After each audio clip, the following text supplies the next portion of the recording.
Donc on est avec Éric Bezou, cheminot à Mantes-la-Jolie, qui a été réprimé par la SNCF ces derniers mois pour s'être mis à genoux devant sa direction, et qui est aujourd'hui présent pour soutenir Antonin. Est-ce que tu peux expliquer un peu pourquoi toi tu es là aujourd'hui ?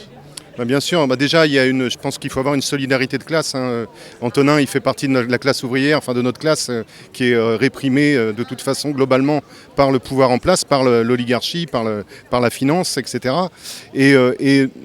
Et en plus, il y a cette violence qu'on subit, cette violence sociale généralisée et qui a été fortement augmentée avec le gouvernement Macron, notamment la violence policière, on l'a vu dans les manifs des Gilets jaunes, la violence judiciaire, puisque pour Antonin, on voit quand même que le dossier est vide et que derrière, il y a quand même de la prison et qu'il est à peine sorti de prison, qu'il y est re-rentré, voilà, et la violence professionnelle que je subis, et que mes collègues subissent à la SNCF, c'est-à-dire que la réorganisation de l'entreprise provoque une violence extrême qui est en plus moins ressentie comme une violence peut-être par la population. La violence policière, ça se voit, ce sont des coups, mais la violence professionnelle, la violence sociale que subissent les travailleurs aujourd'hui avec le gouvernement Macron, elle est intolérable, elle est énorme. Et ça provoque aussi énormément de suicides, énormément de vies brisées. Et ça, c'est pas acceptable. Et je pense que moi, j'ai toujours été un militant de la convergence, si on peut dire ça comme ça, en tout cas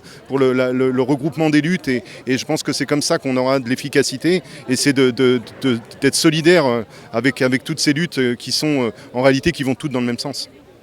Alors nous, avec le comité Adama, depuis la première affaire, depuis l'affaire du quai de Valmy, on a tout de suite appelé la maman d'Antonin pour qu'elle vienne à Beaumont-sur-Oise, dans un quartier populaire, pour parler d'Antonin.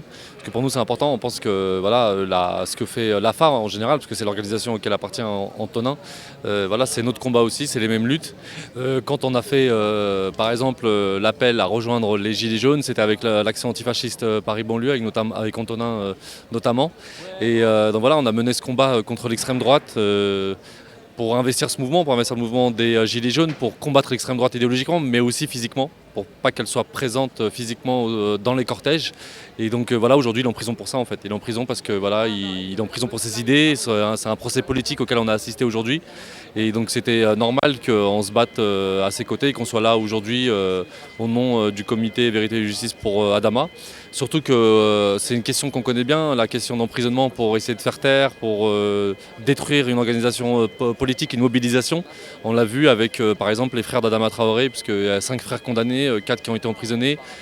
Heureusement aujourd'hui il n'en reste plus que 2 en prison, mais on va tout faire pour qu'ils puissent sortir aussi. Bagui par exemple, Bagui Traoré qui est accusé par 60 gendarmes, quand même il y a 60 gendarmes qui portent plainte contre Bagui Traoré de leur avoir tiré dessus le soir des révoltes suite à la mort d'Adama Traoré. On l'a vu comme à Villiers-le-Bel, ils utilisent la police, ils utilisent le tribunal, ils utilisent la prison pour essayer d'empêcher toute révolte et toute contestation de l'ordre policier, de l'ordre établi en France. Le but de tout ça, et on peut citer d'autres choses, on va dire que ce qui se passe aujourd'hui c'est dans la continuité de ce qui se passe depuis le début, c'est-à-dire un dossier qui est vide, une accusation qui repose sur une délation d'un militant d'extrême droite qui connaît Antonin, comme beaucoup de monde connaissent Antonin en fait depuis l'affaire du quai Valmy. Il y a un blocage sur les courriers, il y a un blocage sur les parloirs. Il n'y a que sa famille, son frère, c'est vraiment sa famille très proche à qui on a accepté les parloirs. Tous ses amis, c'est en renvoyé. Le courrier, il n'arrive pas pendant des mois. Il y a ce qu'on appelle du baluchonnage, c'est-à-dire qu'il est transféré d'une prison à l'autre régulièrement. Je vous le dis, là pour beaucoup, ça a été la première fois qu'on l'a revu depuis, vu qu'il refuse les parloirs. Et là, on voit qu'en plus, le jour du procès, ils font procès à huis clos, alors qu'il n'y a eu aucun incident dans la salle. Normalement, c'est quelque chose qui se fait s'il y a des gens qui crient, qui se lèvent dans la salle. Il n'y a eu aucun incident. Ils ont décidé le huis clos dès le début, ils ont fait sortir tout le monde. La décision, qui généralement sur ce genre de truc est donnée le jour même, elle est renvoyée à demain pour que les articles de presse et tout ça, c'est aussi pour saboter la médiatisation qu'on a essayé de lancer autour de cette affaire ces derniers jours et qui visiblement a quand même réussi à les déranger. Et donc on continue un peu sur ce truc-là. Et moi, je pense que le fond de l'affaire, c'est que il y a une volonté de mettre hors service des militants que eux, je dis que la police parce que c'est aussi une reconstruction policière, de croire qu'il y a des mouvements sociaux qui sont organisés par des petits groupes qui sont eux-mêmes dirigés par des petits chefs. C'est une vision très policière des choses. Mais eux, disons qu'à chaque fois que la mouvance antifasciste, elle fait parler d'elle, ou qu'on pense qu'elle fait parler d'elle à travers des étiquettes très vagues comme justement les antifascistes ou le Black Bloc, encore plus un truc médiatique. On va aller chercher les militants de certains groupes antifascistes et dans les militants des têtes connues, en l'occurrence les non connus, celles d'Antonin.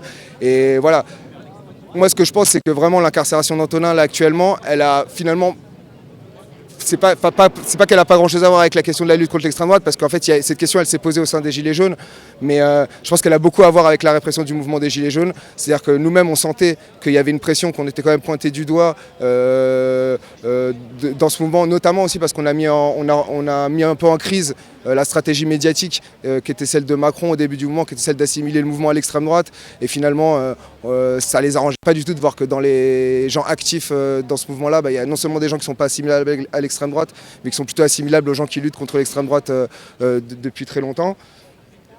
Et du coup, je pense que cette délation, cette plainte du militant fasciste, ça a été une aubaine pour le ministère de l'Intérieur et de ça, qui voulait de toute façon mettre hors service, hors circuit, toute une série de militants qui considéraient comme leaders, organisateurs. Dans leur vision à eux, on essaie de taper ce qu'eux considèrent comme les têtes.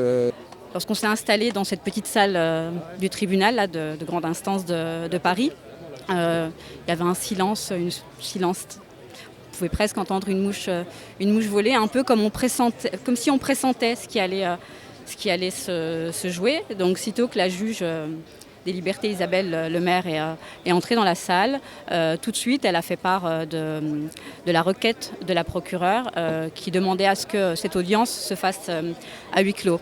Qu'est-ce que ça dit sur l'état de la justice en France? C'est-à-dire qu'on a une servitude totale de la part du ministère public envers le ministère de l'Intérieur. Voilà, il y a une vraie connivence entre les différentes strates comme ça de la machine judiciaire et juridique. Et Antonin Bernanos en est l'exemple aujourd'hui. C'est-à-dire que l'acharnement se poursuit et on peut parler de justice d'exception, de traitement d'exception, et Antonin devient un détenu d'exception. Donc on le voit bien avec toutes ces violences qui sont subies par la population qu'il nous faut une réponse globale. C'est une politique généralisée qui nous attaque tous, chacun à notre niveau. Les travailleurs, les militants pour le progrès, hein, il n'y a même pas besoin de dire de gauche, c'est des militants pour le progrès. S'il n'y avait pas du militantisme de gauche depuis des années, depuis des décennies, depuis des centaines d'années, on n'aurait pas tous les droits qu'on a aujourd'hui. Donc ce sont des militants du progrès et des militants syndicaux. Voilà, toutes ces attaques qui sont c'est une attaque politique généralisée. Il nous faut une réponse générale. Et cette réponse générale, elle se trouvera que dans une convergence, j'espère, à la rentrée, puisque bon, on sait qu'au mois d'août, c'est toujours un petit peu calme, mais j'espère qu'en septembre, en octobre, là, on commence à voir toutes les dates qui s'accumulent, mais c'est pas une bonne chose, c'est pas une bonne chose, c'est une bonne chose qu'il y ait des dates et qu'il y ait des actions prévues, mais ce qu'il faut, c'est qu'on ait une réponse généralisée et une date de convergence, une date de regroupement, une date où on part tous ensemble contre ces attaques sur notre classe et sur nous.